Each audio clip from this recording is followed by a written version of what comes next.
Okay, everybody, we're here today. We're with Custom Design Mechanical. We've got Jim, we have Larry, also known as Slim Toes. We're going to talk a little bit about furnaces, what to expect, how long do they last, what kinds of things should you do with a furnace. And as promised, we've got Jim in here. It took me a little bit. He's very busy. He's helping a ton of our clients like today, right? Yep. All right, here's the thing. When we talk about furnaces, people think that they go forever. You know, you don't need to do anything. They just go forever.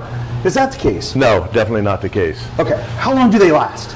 Your average furnace, you're going to get about 15 years out of it.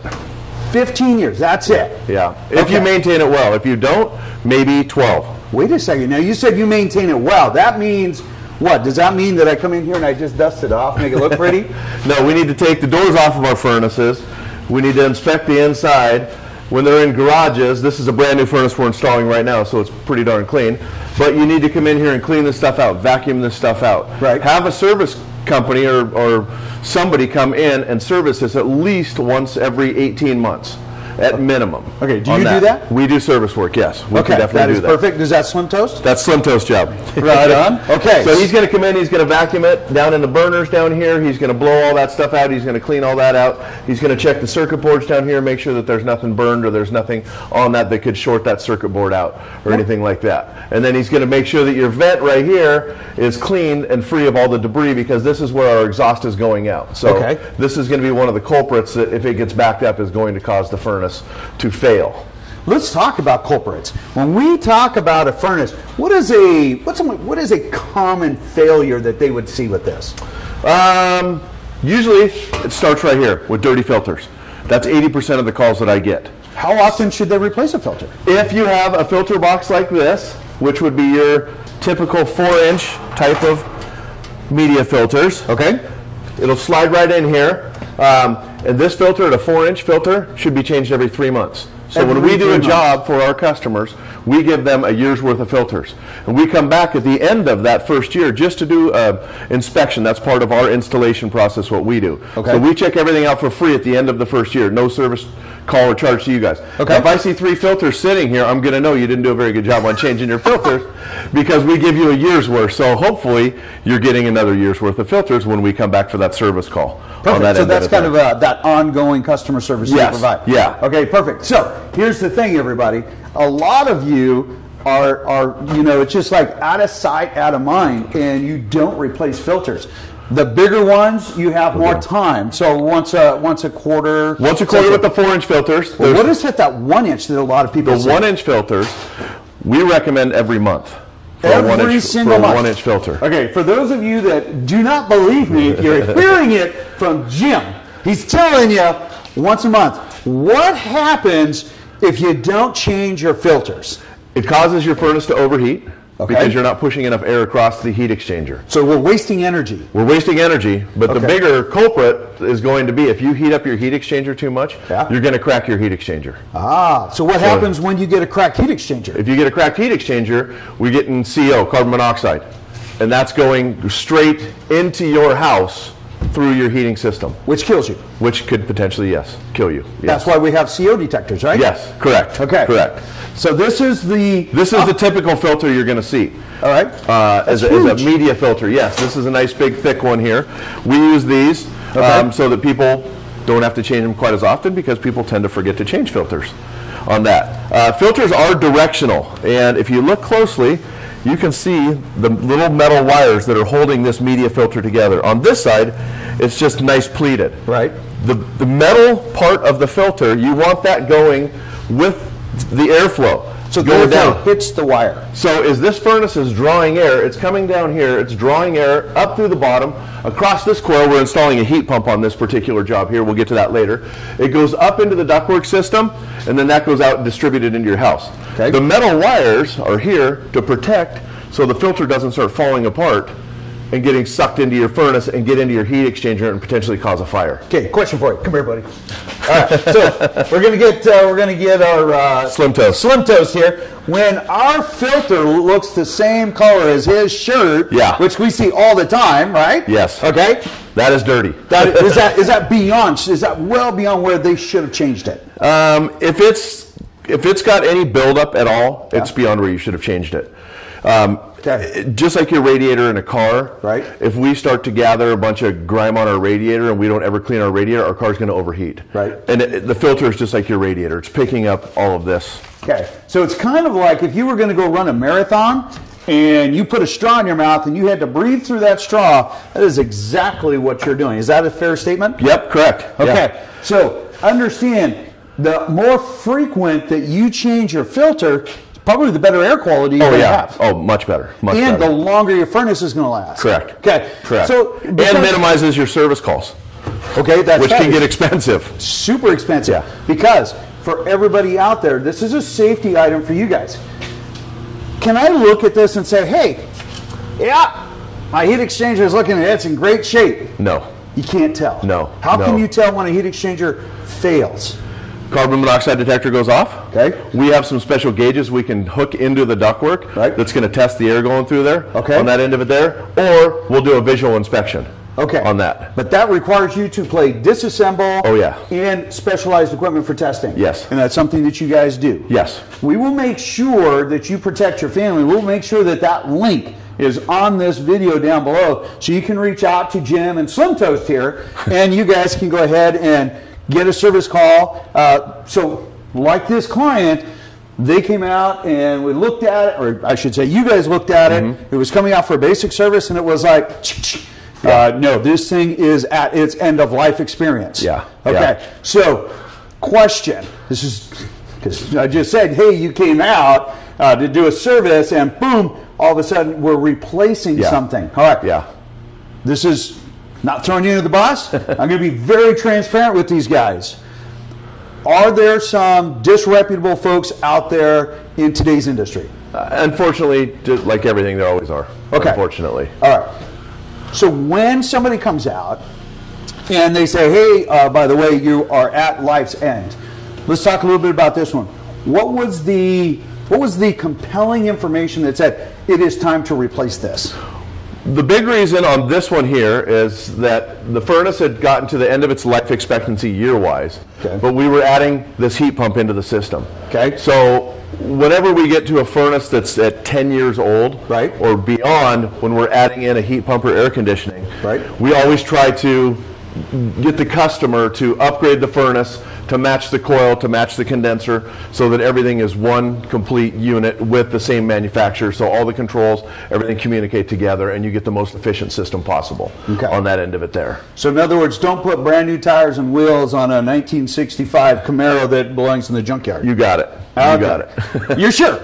Pretty sure. All right, fair enough. So now let's head on to another thing. So a lot of folks ask, what's the difference between AC, electric heat, gas heat, and a heat pump? So just the Reader's Digest, real short. Can you break those down for them? This is a typical 80% gas furnace. 80% gas furnaces are going to have your typical B vent coming off of it right here. B vent meaning? This is the type of venting. Okay. Type B gas venting is what this is referred to as. Okay. On that end of it there. So if you see this type of venting coming off your furnace, typically it's going to be an 80% furnace. Okay. On that end of it there. If you get into the higher efficient ones, when they get into the 90% furnaces, then you're not going to have this B vent, you're going to have PVC because it's a condensing furnace. Okay. So you're going to have a PVC vent on a 90% furnace. All right. On that end of it there. Can I pause you real quick on this? I got to say, guys, I came out, and as many of my clients know, and many of the folks, I do build homes and whatnot, and I've seen, we've sold thousands of homes, and we have seen a variety of levels of work, okay? This, guys, this comes up, it's out of the way, you guys have some really nice bends in here, you have access to the panels. Can't tell you how many times we have to play disassemble with vent work to get here. So this furnace comes to vent out of the top. Most furnaces come with a top vent. That's right, in a box this. Yeah, so you could take these and turn them into a side vent. Okay. And we do that and bring this around here so we have access to this coil. So when we come in and we'll do a service on this furnace, Toaster will also take this door off and he'll inspect these coils on the inside and see that. If they're dirty because we haven't been changing our filter, then you have to clean. Then we have a special solution we use as a coil cleaner, and we clean the coils out on that. So we don't want to take all this venting system and everything apart just to get to this. And the manufacturer always recommends not covering this and keeping it so you have access to it. It's shocking how many people do. It's pretty common. Yeah, it's pretty common. To play disassemble just to check these out. Because you could just come here with one fitting and make it to there. So you could see we have additional fittings that we use and pipe, which, you know, we don't charge extra for that on any of that, but this is what our standard is on all our jobs. So many of you probably are going to be either seeing this video on our channel or, you know, an introduction to Jim and to Slim Toast here. So we vet all of our contracts, all of our contractors, so that you guys only get the best service. Now, I'm not saying, sorry about all the weed eating going on there. I'm not saying that all of the contractors are the least expensive, but they're not the most expensive. But this is what you get. You get quality. Okay? You get somebody who communicates, who actually shows up. And that is super important for you guys. All right? Okay, so continue on. So we've got our, this is the AC. This is the coil. So this coil is going to be the same coil whether it's heat pump or air conditioning. Okay. So the furnace, when we go into air conditioning mode, we're just running the blower motor. It's running air past the coil, super chills that air and goes into your house, and that's your air conditioning. On a heat pump, the exact opposite happens with the coil. It produces a tremendous amount of heat from the chemical reaction of the refrigerant. So once again, the furnace is just pushing air past this coil, creating the heat and distributing it through your house. When it gets below a certain temperature outside, our set point that we generally go with is 40 degrees. So at 40 degrees, the heat pump stops working and the gas furnace kicks in. It's more efficient for this gas furnace to run at 40 and below than it is for this heat pump, because it can recover faster with this gas heat. It's not as efficient as the heat pump, but we have to be concerned with some comfort issues in our home also. On that end of it there. Variable speed fans. Variable speed fans, yeah. So we recommend that on almost every job we do. Why? In days like today, that's moderate. It's July. It should be really hot, but it's not. Not today. Not today. So on days like today, when it's 63, 64, 65 out, your house is still going to heat up. But you don't need to ramp that furnace up and run this thing at full speed, 100%, blowing the super chilled air. So it's going to have... We'll experience that where we're sitting there and all of a sudden, boom, everything comes on, right? So a variable speed fan is a little bit different. So it's gonna ramp up and down depending on what's required. So it's kind of like going up driving. So sometimes we need a little bit more, and sometimes we need a little bit less. But it's always blowing air. It's always running, And so you get better air quality. You get way better air quality because you're running right across your filter once again. Does it also help to eliminate, if somebody has hot and cold spots in their house, does it help to eliminate that? No, the variable speed is not necessarily going to help to eliminate those hot and cold spots on that end of it there. It will... You're still going to have hotter pockets and colder pockets depending on how your system was built. It's going to balance out the air a little bit better in the house, but it's not going to completely eliminate those. So I want to be honest and truthful about that.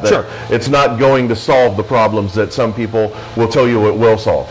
It just will not solve all the problems. It doesn't fix a bad design, but it will help mitigate it. It helps it. Correct. Perfect. But the most important element out of it is that it helps with your air quality. It helps with maintaining a more consistent temperature versus on, off. It just, as you need it. Just nice little wavelengths, like you're driving down the highway at 55. Right on. Okay, perfect. All right, continue here. So we talked about the coil. So we got the coil, so we're still in the process of finishing that. So there would be another pipe that comes off of here. And then we've got some control wires that will go down there from the outdoor unit. On that end of it there. So one of the other important things when we do furnace installations is it's very hard to see, but behind here we use some duct sealer to seal up where we're tying everything in, because there's no point in heating or cooling the garage if you're blowing it out. And we don't want any of this return air. We don't want to be sucking in garage fumes through here. So we want to make sure these are all sealed with silicone and things like that.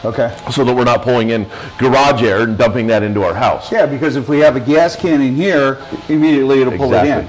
That's always exciting. All right. So that's it. And it's very hard to look at a furnace and know if it needs a servicing or not. Okay. Because sometimes you can't judge the book by the cover. This is a brand new furnace, but the other furnace that we removed from here, and we have some pictures of that, it was not in bad shape. It looked like it was in very good shape. Right. It was 14 years old. We were almost to that 15-year mark where it's like, okay, anything beyond 15 years, just thank your lucky stars your furnace starts every morning and every night on that end of it there. Yeah. So we were getting real close to that point. And with this customer, you know, they needed to upgrade everything anyways for this house. So it just made more sense to do it all at one time. All at one time, yeah. Because every single day that it turns on is, like you say, count your lucky stars. Yeah, it's a blessing. Okay, and then that makes then this absolutely worthless at that point. Yes, yep. This does nothing on that end of it there. We need a furnace to push air across the coil. So that's a common thing that people always ask is, why do I need a furnace if I'm getting a heat pump? Well, we need this furnace because this furnace blows the air across this coil. There's no fan built into this. Right. On the electric side, when you asked earlier about electric furnaces, there are electric fan coils that have the electric furnace with the strip heat with the coil built into it on that end of it there. So it's one solid unit that's all built together, and that would be a fan coil unit on that end of it there. So there's a lot of things going into it, and then really here's the takeaway at the end of the day. 3 top things. 1, you just can't look at it and say, hey, this thing's running great, I don't have a problem, right? 2, anytime that you start playing with, you know, with the gas ones with a heat exchanger, when you get beyond that 15-year point, you're putting your family at risk, technically, with cracked heat exchanger because you get CO. And 2, these normally fail. They normally fail around Christmas, Thanksgiving, the holiday. It doesn't fail on a moderate Tuesday. On a beautiful day. No, we always get the service calls around the holidays, and when it gets extremely cold on that end of it there, or extremely hot with your air conditioning. Oh yeah, when you want it most is when it takes a dump. I get that. All right, so everybody, let's give a big thumbs up. Make sure that you like and subscribe. We're going to talk about hot water tanks next. If you have any questions, post it. Jim will answer, or we'll have Slim Toes come out and take care of you guys. Hey, it was a pleasure. Thank you very much. Thank you. You guys have a beautiful day. You have a beautiful day. Thank you. We'll see you guys on the next video. All right. All right. Take care.